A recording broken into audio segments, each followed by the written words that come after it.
국민의힘은 지금 원팀으로 가고 있는 그런 상황인데 여기에 마지막 방점이 하나 필요한데 바로 그게 이준석 후보와의 보수 단일화입니다. 그래서 김문수 후보는 연일 이준석 후보를 향해서 러브콜을 보내고 있습니다. 들어보시죠. 토론하는 거 보셨겠는데 우리 둘이 전혀 다른 게 없습니다. 우리 당이 여러 가지 문제점 때문에 이준석 후보가 밖에 나가 계시는데 같이 하는 것이 맞지 않느냐 그런 점에서 계속 노력을 하고요. 이준석 후보는 이 당의 국민의힘의 당대표를 했고 나는 그분을 호랑이라고 표현합니다. 지금 호랑이가 광야에서 헤매고 있기 때문에 당으로 들어와서 미래를 보고 이 양반이 좀 크게 성장을 했으면 좋겠다라는 생각이 듭니다. 자, 이준석 후보를 호랑이에 비유해주면서 이제 치켜 세우고 있는 그런 모습입니다. 그러나 아직 갈 길은 좀 멀어 보이긴 합니다. 이준석 후보는 당장 단일화에 대해서는 선을 긋고 있습니다. 물론 그 가능성은 열어둔 상황인데 이준석 후보의 목소리도 한번 들어보겠습니다. 결국에는 김문수 후보를 통해 가지고 이재명 후보를 이길 수 없다. 그러면은 유권자들이 이준석에게 표를 몰아줘야 된다라는 말을 그냥 원론적인 얘기를 했을 뿐입니다. 젊은 세대의 표까지 끌어와 가지고 결국 이재명 후보의 한 40% 후반대 나오는 그 지지율을 내리지 않으면은 다른 건 무의미하다. 그 절차나 과정 자체가 굉장히 구태스럽게 보일 것이기 때문에 전혀 할 생각이 없습니다. 자, 전혀 할 생각 없다.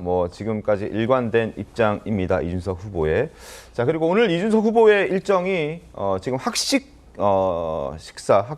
식당에서 밥을 먹는 그 일정을 계속 연일 소화하고 있는데 오늘도 한 대학에서 학식을 먹을 예정이고 그리고 성남의료원도 방문할 예정인데 여기서 이제 중요한 것은 이 일정에 안철수 의원이 따라가겠다라는 입장이 지금 나온 겁니다. 이제 저희 TV조선 정치부 기자들이 취재를 한 내용인데 따라가겠다라는 거죠. 그러니까 어제 안철수 의원이 이준석 후보에게 만나자라고 제안을 했는데 거기에 대한 답변은 아직 저도 확인을 못 해봤고 답변이 없으니 안철수 의원이 직접 이준석 후보의 일정에 따라가서 어떻게든 만나서 단일화와 관련된 이야기를 시도하겠다. 접촉을 하겠다라는 의지를 지금 드러내고 있는 것인데 이동학 위원께서는 어떻게 좀 보셨습니까? 저는 이준석 후보 입장에서는 대단히 불쾌할 것 같습니다. 불쾌할 것이다. 네, 왜 그러냐면 선거운동을 방해하는 것도 참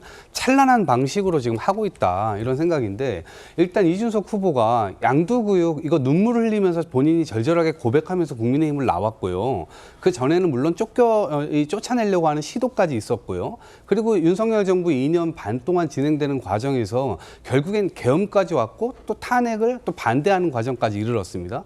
선결 과제를 아무것도 해결하지 않은 채 이준석 후보에게 혹시라도 보수의 표가 갈까 봐 이런 식의 안철수 의원을 특사 비슷하게 이렇게 활용하는 것 자체가 이준석 후보로서는 대단히 받아들이기가 어려울 겁니다. 그래서 선제 조건, 선제 결정 이것이 먼저 이루어진 이후에라도 뭔가 얘기해 볼 수 있을 건데 그런 것들은 아무것도 하지 않고 그러다 보니까 이준석 후보는 불쾌할 수밖에 없다 이런 말씀 드리고요. 네. 그리고 결과적으로 만약에 혹시라도 이기기 위한 단일화 이런 것들을 해야 된다라고 보면 결과적으로는 국민들께서 심판하려고 하는 그 내란 세력과의 동침이 되는 거거든요. 네. 이거 다시 양두구육 시즌2가 될 수 있습니다. 그러면 앞으로의 정치 일정 이런 것들이 미래적으로 봤을 때 20-30년 본인 스스로가 더 정치한다 이렇게 얘기를 했지만 그 20-30년이 담보가 되기가 굉장히 어려울 수도 있습니다.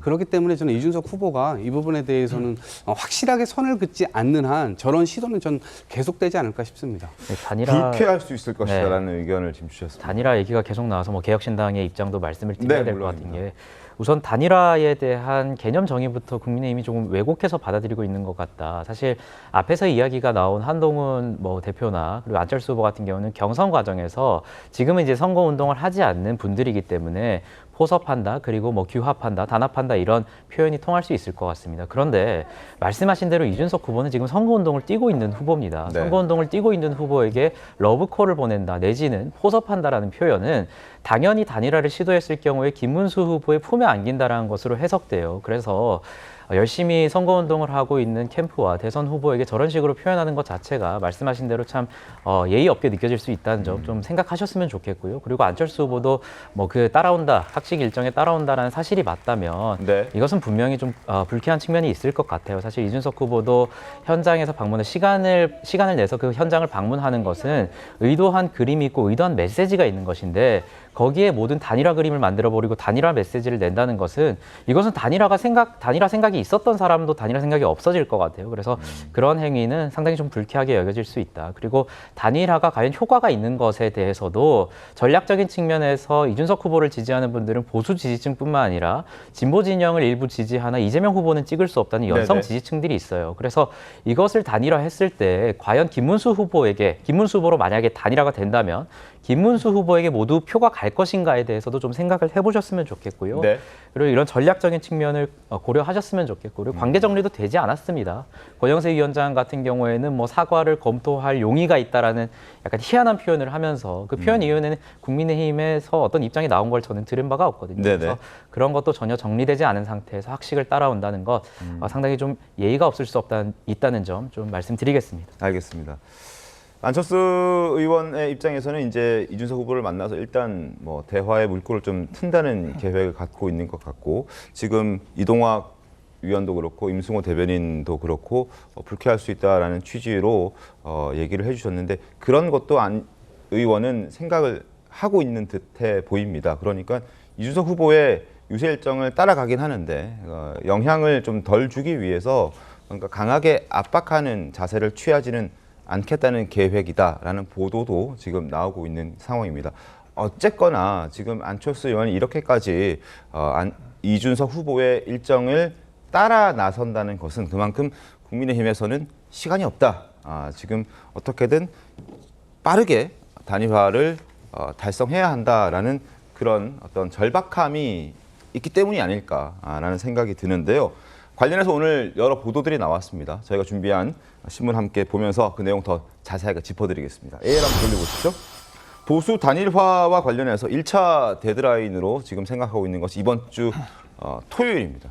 그러니까 일요일 25일이 되면 투표용지 인쇄가 시작됩니다. 그러니까 그 전까지 어떻게든 단일화를 해야, 만약에 한다면 그 전에 해야 효과가 최대치로 끌어올릴 수 있다라는 계산을 지금 국민의힘이 갖고 있는 것이죠. 25일 일요일에 투표용지가 인쇄되면 그 이후부터는 이준석 후보의 이름이 그대로 적혀 있는 상황이기 때문에 사퇴라는 표시가 이제 기입이 안 돼 있고 그냥 이름이 적혀 있는 상황이 벌어질 수밖에 없기 때문에 바로 이 부분입니다. 25일 전에 단일화를 한다면 이준석 후보 이름 난 옆에 사퇴라는 글자가 적히게 되고, 만약에 그렇지 않다면 이름이 그대로 남아 있고 사퇴라는 글자가 안 나오게 되죠. 물론 김문수 후보가 이준석 후보에게 이제 여러 가지 과정을 거쳐서 김문수 후보가 사퇴하는 그런 상황이 벌어질 수도 있다는 걸 가정해서 지금 저희가 두 가지 안으로 준비를 했던 것인데, 어찌됐든 지금 국민의힘 입장에서는 늦어진다면 그 효과가 만약에 단일화가 된다 하더라도 효과가 떨어질 수밖에 없는 것이다. 그런 차원에서 좀 빠르게 했으면 좋겠다라는 그런 어떤 의지가 좀 보여집니다. 박민현 대변인 어떻습니까?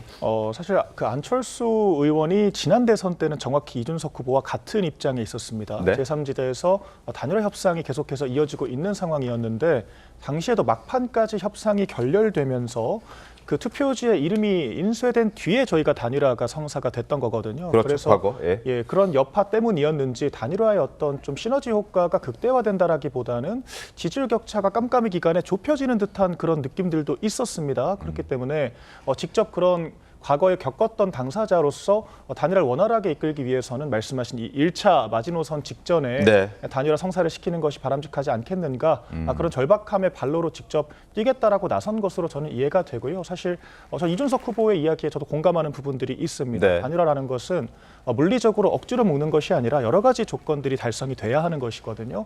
기본적으로 이재명 후보가 과반 이상을 계속해서 유지한다라고 하면 단일화를 한다라고 해도 승리할 수가 없기 때문에 시너지를 기대할 수가 수가 없습니다. 또한 이제 이재명 후보가 30%대까지 지지율이 만약에 폭락을 한다라고 하면 만약에 네.